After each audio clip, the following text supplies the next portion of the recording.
ಎರಡು ವಿಷಯವನ್ನು ಹೇಳ್ತೀನಿ, ಆಮೇಲೆ ಇನ್ನೇನು ಹೇಳ್ಬೋದು. ಒಂದು, ದಸರಾ ರಜೆ ಕರ್ನಾಟಕದಲ್ಲಿ ಸರ್ಕಾರ ಅಧಿಕೃತವಾಗಿ ಘೋಷಣೆಯನ್ನು ಮಾಡಿದೆ. 2ನೇ ತಾರೀಕಿನಿಂದ 12ರವರೆಗೆ ಅಂತ ಹೇಳಿ.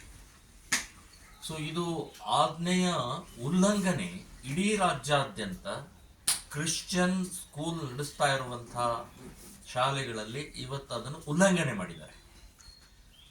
ಹೆಚ್ಚು ಕಡಿಮೆ ಇಡೀ ರಾಜ್ಯದಲ್ಲಿ ಎಲ್ಲ ಕ್ರಿಶ್ಚಿಯನ್ರು ನಡೆಸುವಂಥ ಶಾಲೆಗಳು ನಡೀತಾ ಇದ್ದಾರೆ.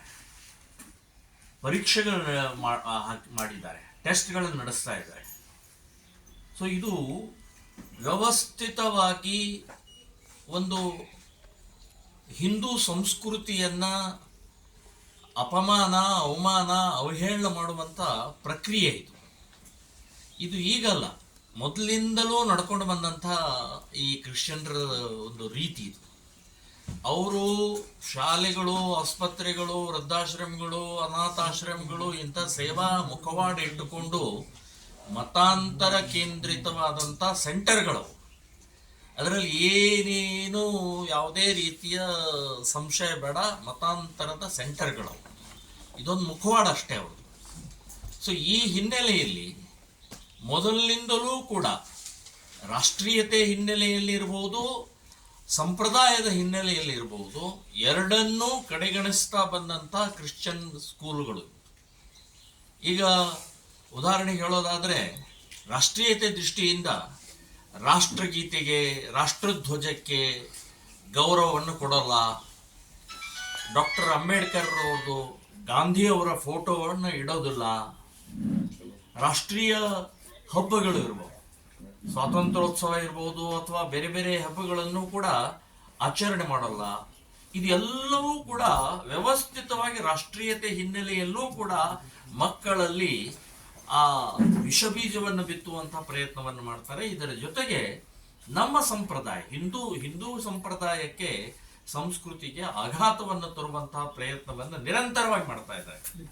ಬಳೆ ಹಾಕೊಳ್ಳಂಗಿಲ್ಲ, ಕುಂಕುಮ ಇಡೋಂಗಿಲ್ಲ, ಹೂ ಮುಡಿಯೋಂಗಿಲ್ಲ, ಕಾಲೊಳಗೆ ಕಾಲ್ಗೆಜ್ಜೆ ಹಾಕೊಳ್ಳಂಗಿಲ್ಲ. ಸೊ ಈಗ ಅನೇಕ ನಮ್ಮ ಸಂಪ್ರದಾಯ, ಶಾಸ್ತ್ರ ಮತ್ತು ವಿಜ್ಞಾನ ಎರಡೂ ಇದೆ ಅದರಲ್ಲಿ. ಶೋ ಅಲ್ಲ ಅದು, ಫ್ಯಾಷನ್ ಅಲ್ಲ ಅದು.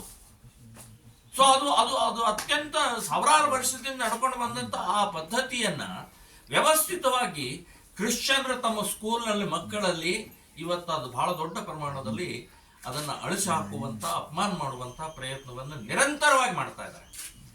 ಈಗ ದಸರಾ ಹಬ್ಬ ಇದು ನಾಡ ಹಬ್ಬ ಇದು. ಸೊ ನಾಡ ಹಬ್ಬಕ್ಕೆ ಮಕ್ಕಳಿಗೆ ಮನೆಯಲ್ಲಿ ದೇವಿಯ ಪೂಜೆ ಪುನಸ್ಕಾರಗಳ ಮಾಡುವಂತ ಆ ಸಂಸ್ಕೃತಿಯನ್ನೇ ನಾಶ ಮಾಡಿ ಇವರು ಶಾಲೆಗಳನ್ನು ನಡೆಸ್ತಾ ಇದ್ದಾರೆ, ಟೆಸ್ಟ್ಗಳನ್ನು ನಡೆಸ್ತಾರೆ, ಇನ್ನು ಪರೀಕ್ಷೆಗಳನ್ನು ಇಡ್ತಾ ಇದ್ದಾರೆ. ಇಲ್ಲೇ ಧಾರವಾಡದಲ್ಲಿ ಭಾಷನ್ ಮಿಷನ್ ಸ್ಕೂಲ್ನಲ್ಲಿ ಶಾಲೆ ನಡೀತಾ ಇದೆ. ಸೊ ಅದು ಯಾಕೆ ಇಲ್ಲಿ ಹುಬ್ಳಿಯಲ್ಲಿ ಭಾಷನ್ ಮಿಷನ್ ಬ್ರಾಂಚ್ ಇದೆ, ಅಲ್ಲೂ ನಡೀತಾ ಇದೆ. ಕ್ರಿಶ್ಚಿಯನ್ ಕಾನ್ವೆಂಟ್ ಸ್ಕೂಲ್ಗಳು, ಸೆಂಟ್ ಥಾಮಸ್ ಇರ್ಬೋದು, ಸೆಂಟ್ ಇನ್ಯಾವ್ಯಾವುದು ಕೆಲವೊಂದಿದೆ, ಎಲ್ಲರೂ ನಡೆಸ್ತಾ ಇದ್ದಾರೆ.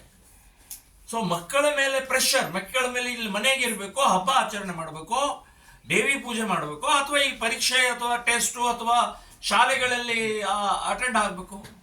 ಸೊ ಯಾಕೆ ಈ ರೀತಿ ಇದು ಒಂದು ಕರ್ನಾಟಕದ ಆಜ್ಞೆಯನ್ನ ಉಲ್ಲಂಘನೆ ಮಾಡಿದ್ದಾರೆ.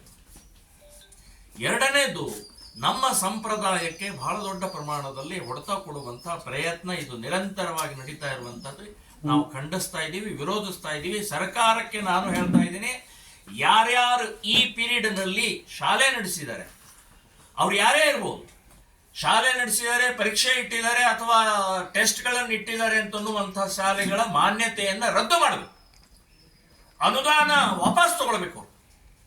ಮತ್ತು ಯಾರು ಈ ರೀತಿ ವ್ಯವಸ್ಥಿತವಾಗಿ ಪರ್ಪಸ್ಲಿ ಈ ರೀತಿ ಇಟ್ಟಿದಾರೋ ಅವರನ್ನ ಬಂಧನ ಮಾಡಬೇಕು ಅಂತನ್ನುವಂಥದ್ದು ಕೂಡ ನಾನು ಆಗ್ರಹವನ್ನು ಮಾಡ್ತಾ ಇದ್ದೀನಿ.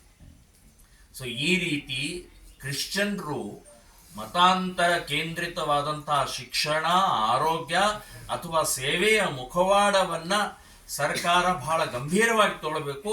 ಹಿಂದೂ ಸಮಾಜ ನಾನು ಹೇಳೋದು ಕ್ರಿಶ್ಚಿಯನ್ ಕಾನ್ವೆಂಟ್ ಸ್ಕೂಲಿಗೆ ಕಳಿಸ್ತಾ ಇರುವಂತ ಪಾಲಕರು, ನಿಮಗೇನಾದರೂ ಬುದ್ಧಿ ಇದೆಯಾ? ಸೊ ಪಾಲಕರಿಗೆ ಹೇಳ್ತಾ ಇದ್ದೀನಿ ನಿಮಗೆ, ಇವತ್ತು ನಿಮ್ಮ ಮನೆಯಲ್ಲಿ ಹಬ್ಬ ಇರುವಂತ ಸಂದರ್ಭದಲ್ಲಿ ಶಾಲೆಗಳಿಡ್ತಾರೆ, ಟೆಸ್ಟ್ಗಳಿಡ್ತಾರೆ, ಪರೀಕ್ಷೆಗಳಿಡ್ತಾರೆ, ನೀವು ಬಾಯಿ ಮುಚ್ಕೊಂಡು ಕೂತ್ಕೊಳ್ತೀರಿ. ಅದನ್ನು ಪ್ರತಿಭಟನೆ, ಪ್ರತಿಕ್ರಿಯೆ, ಕಂಪ್ಲೇಂಟು ಕೊಡುವಂತ ಮಾನಸಿಕತೆಯನ್ನು ಬೆಳೆಸ್ಕೊಳ್ದೇ ಇದ್ರೆ ನಿಮ್ಮ ಮನೆ ಒಳಗಡೆ ಪೂಜೆ ಮಾಡೋದು ಕೂಡ ನಿಲ್ಲಿಸ್ತಾರೆ ಅಂತ ಅನ್ನೋದು ನೆನಪಿಟ್ಕೊಳ್ಳಿ.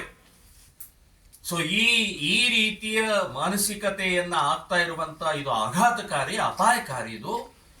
ಸೊ ಇದನ್ನ ಸರ್ಕಾರ, ಸಮಾಜ ಬಹಳ ಗಂಭೀರವಾಗಿ ತಗೊಂಡು ಕ್ರಮ ತಗೊಳ್ಬೇಕು ಅಂತನ್ನುವಂಥದ್ದು ಈ ಸಂದರ್ಭದಲ್ಲಿ ಮೊದಲನೇ ವಿಷಯ ತಮ್ಮ ಮುಂದೆ ಇಟ್ಟಿದ್ದೀನಿ.